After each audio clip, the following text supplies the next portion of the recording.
Hi, I'm Michael Stittle. And I'm Nick Nanos. And welcome to an election campaign edition of Trendline. The election is kicked off, Nick. And when that happens, this is the second one for our show. We kind of go into warp speed and we start recording 3 times a week, the mornings of Mondays, Wednesdays, and Fridays. I thought you were going to say ramming speed, but warp speed. I know you're a Trekkie. You're a Trekkie and I'm a Trekkie. So for all those Trekkies out there, that's a shout out. Yeah, I'll also watch out for hidden references throughout the show. Sometimes they pop up for those Star Trek fans. Anyways, Nick, just to introduce myself for our new listeners, I am an evening producer at CTVNews.ca. My name is Michael Stittle. Nick, everybody knows who you are, but if just in case they don't, who are you?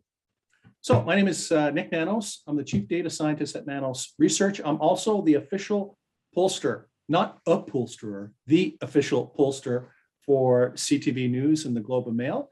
And I'll be the person behind the nightly tracking. You know, we've got a massive machine at Nanos that does nightly tracking. It's like, and this will be, Michael, I don't know if I'm going to sound very old, my 7th election, federal election, where we've been doing nightly tracking. And the other thing is we were the first company to do public nightly tracking. And this is election 7. So I'm feeling, I wasn't great in election way back in 2004, but a few more gray hairs expected for this one. Yeah. I may lose a few more hairs for this election. We'll see, but we'll see how we end up at the end of this Let's one. not start off on a sad note. That would be sad. I don't think so. No. So Nick, how do you think the first day went with the campaign? I'm curious what your reaction is to the opening remarks of all the leaders. Well, the first day of the campaign was really about the call of the election. And usually for most federal elections, that's what the focus is. Do we need an election, especially in a minority government? Do we need an election? What is the duration of the length of the election? And we found out yesterday with Justin Trudeau's visit to the Governor General that we will have the proper but minimum length of an election campaign. And Justin Trudeau spent his time explaining a number of things. Why are we having an election? Is this the right time to have an election? And that was the real focus of yesterday. And yesterday was about, we had our introductions, but yesterday was about all of the federal party leaders introducing themselves to Canadians. So we got a glimmer as to what is on the political menu for election 44. No, I was watching our special coverage at CTV, and you told question period host and power play host Evan Solomon that you expect the Liberals' sunny ways to give way to risky days. I believe that's what you said. Can you expound on that? Yeah, that has a lot to do with the tracking that we do, and we released a poll on Saturday with CTV and the Globe and Mail, our latest weekly tracking survey that we regularly do. And what was interesting is the Liberals were at 33%, the New Democrats at 28. Sorry, the Liberals were at 33, the Conservatives were at 28, the New Democrats were at 21. But what was interesting in the last 4 weeks, Michael, there's been a significant shift, what we would consider significant. The Liberals are down 6 points. The Conservatives are up 5 points. The only thing, the Liberals haven't done anything wrong, really, I guess, for average Canadians, except they've been talking about having an election. And there's been a bit of a recoil that started. The big issue is, will this be a 1-week phenomenon, or will it dog the Liberals throughout the campaign? And the other thing, Michael, is in my experience, whoever this election is about will lose. So for the Liberals, they will try to shift the focus onto the Conservatives. The Conservatives will try to shift, and the New Democrats on the Liberals. If this election ends up being about, do we need an election for a long period of time, it'll mean for turbulence for the Liberals. And as you said, Liberal leader Justin Trudeau tried to take that on right at the start, explaining that this was an important part in Canadian history, I suppose, and Canadians should be given a choice. That's how he framed the election trigger. Aaron O'Toole less so. He took an opposite view to that. Oh, absolutely. For Justin Trudeau, it wasn't the same Justin Trudeau that we all heard back in June. I think he used the words toxic, obstructionist. He was Yeah. a tad bit unhappy with the House of Commons, and he was starting to, that's when people realized that he was signaling that maybe he might want an election. So we've gone from toxic to Canadians deserve to have a voice on the future. And all of the opposition party leaders basically poked at Justin Trudeau and his rationale for having an election at this particular point in time. He effectively telegraphed the first two punches that he's going to throw in at the two main opposition parties. For the Conservatives, basically he had a veiled comment. There were a lot of questions for Aaron O'Toole on the vaccinations, and he said, and Justin Trudeau said, some people might not agree with our policy on vaccinations. That was so when I heard that, I was like, okay, so you're going to really take a shot at Aaron O'Toole over and over again in the first week on the vaccinations front. And then he also framed the Liberals as real change. And it's kind of ironic that the incumbent government is pretending to be change, but they're real change. And to me, the telegraph, the signal that they're sending to voters is that Jagmeet Singh might be a nice person, and there are many similar policies between the New Democrats and the Liberals, but the Liberals are the only progressive party that have a chance to win. And if you want real change, you should vote for the Liberals. So I thought that was quite interesting in terms of where I would expect the Liberals will go in the next 7 days, just based on what Justin Trudeau said in his opening remarks. So Nick, how about Conservative leader Aaron O'Toole? Well, where is he at this stage? Well, two things about what we saw for Aaron O'Toole. So we know that the Conservative numbers are up 5% in the last 4 weeks. So that's good news for Aaron O'Toole and the Conservatives, and they're within striking distance of the Liberals, which is positive for them. It was interesting what he said yesterday. His focus was primarily on the economy and the economic recovery. The other thing that was quite interesting was that when he was asked a number of questions about vaccinations, mandatory vaccinations of Conservative candidates, and his response included that he was a big personal supporter of vaccinations, that him and his wife are fully vaccinated, that they have been publicly advocating for vaccinations.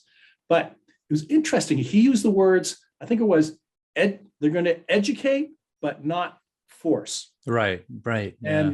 And it looks like that's how he's going to try to thread the needle, at least today, on vaccinations. But my sense is that he's going to have to answer that question in the same way that Justin Trudeau is going to have to answer questions about why he called an election. The question that will be dogging Aaron O'Toole for the at least the first part of the election campaign will be the V word, vaccinations, and how he feels about under what circumstances mandatory vaccinations or vaccination passports might make sense. But he focused a lot on the economy, which speaks to probably what he wants to kind of take a run at. Now, one leader who does support vaccine mandates is NDP leader Jagmeet Singh. How will he distinguish himself against the Liberals in this campaign? Yeah, I think he used the words better change. So real change versus now better change. Right. And I thought Jagmeet Singh looked very comfortable, very confident.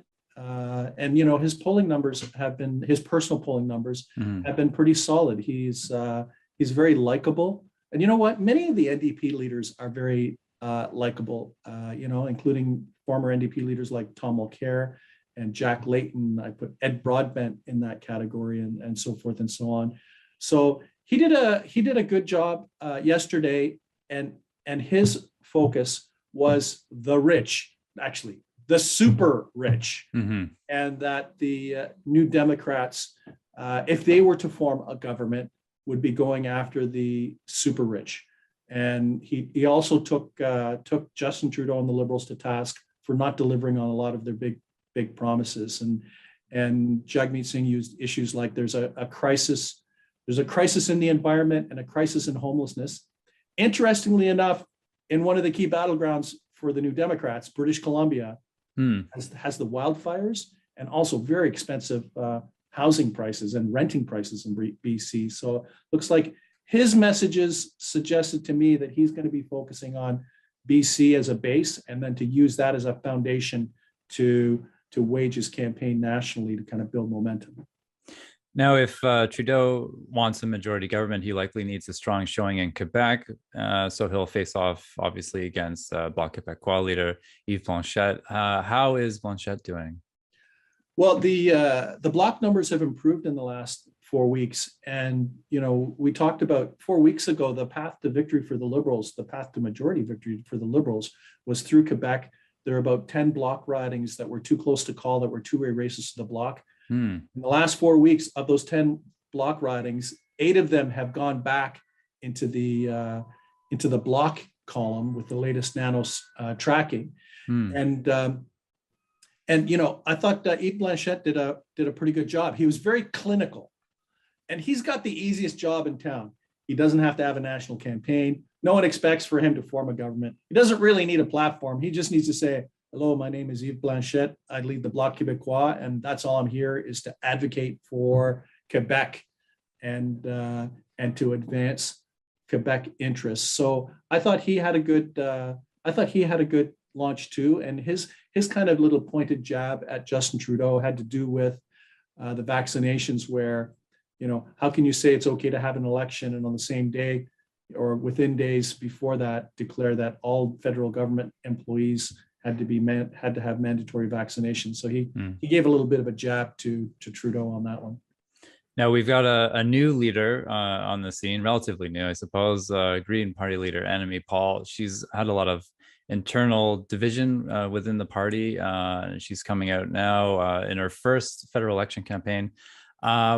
Do you think that she has a strong chance of finally getting a seat? And how do you find her campaign so far? Well, there's a lot of goodwill for the Green Party. Still, around 3 out of every 10 Canadians are open to voting for the Greens, which is quite significant. When I watched Green Party leader Annamie Paul the other day, I thought she was very authentic. She looked very natural. She was kind of cracking jokes. She had her kids there. And at the same time, we heard, and this was among the bigger news for people that follow the campaign, was that she was going to stay in her riding, or her plan, at least at the beginning, was to stay in her riding and to win her riding. And a lot of this has to do with conflict within the Green Party, the council, the governing council, and her. And I'm just going to say it's complicated. Yeah. It's kind of unprecedented for a governing council of any party to withhold funds from their leader to wage a national campaign, but it looks like they're just deadlocked right now. So it looks like Annamie Paul's strategy, and I think this is probably her best strategy in the short term, is to say the best thing that she can do is to win her riding and get in the House of Commons, and then she'll deal with the dissenters afterwards. And if the Green Party nationally does not do well, it'll be clearly on the shoulders of the Green Party governing council and not on her shoulders, because they haven't even given her the funds to wage a national campaign. So Nick, you polled, on the issues that Canadians see as the most important facing the country, and the environment is always near the top or at the top. So I'm curious how Annamie Paul's election platform on climate change will distinguish itself from the Liberals. I thought it was quite interesting. She basically focused on 2 big things.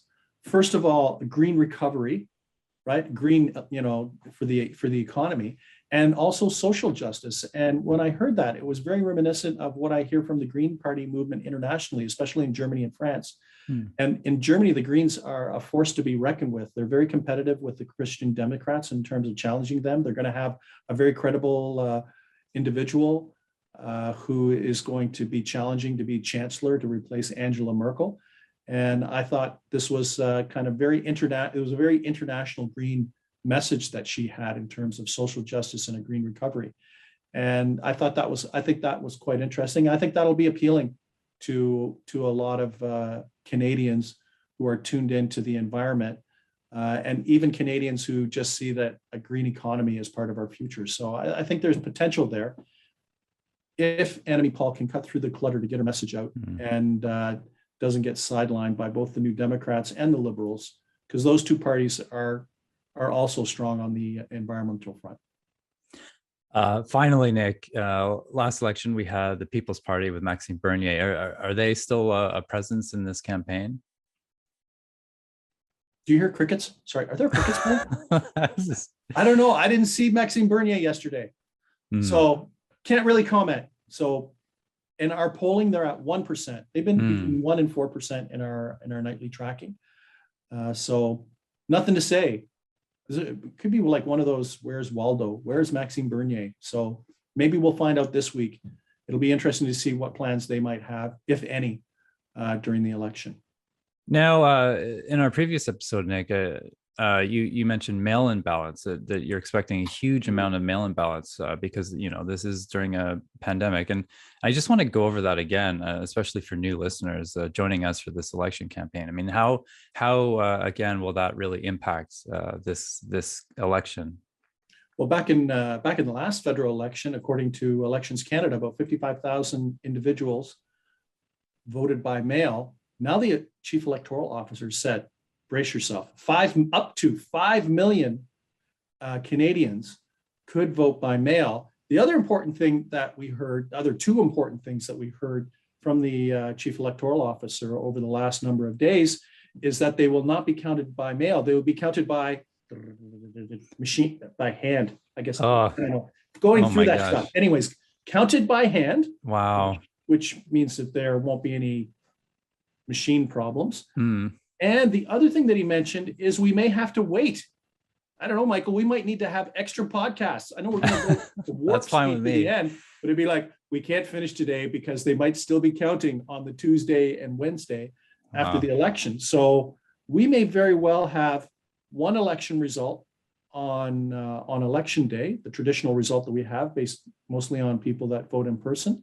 And then we may have to wait. The numbers might be a little bit different. Hopefully they're not dramatically different, but they might be a little different after all the mail-in ballots are counted by hand by Elections Canada.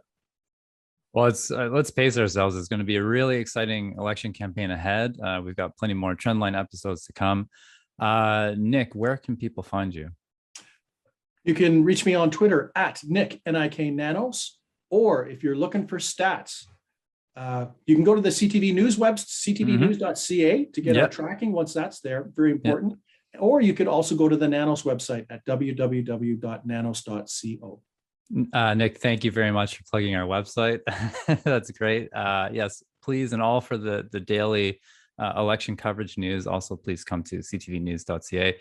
You can also find me on Twitter at Michael Stittle. To everyone at Trendline, our listeners and watchers, thank you again, and see you next episode.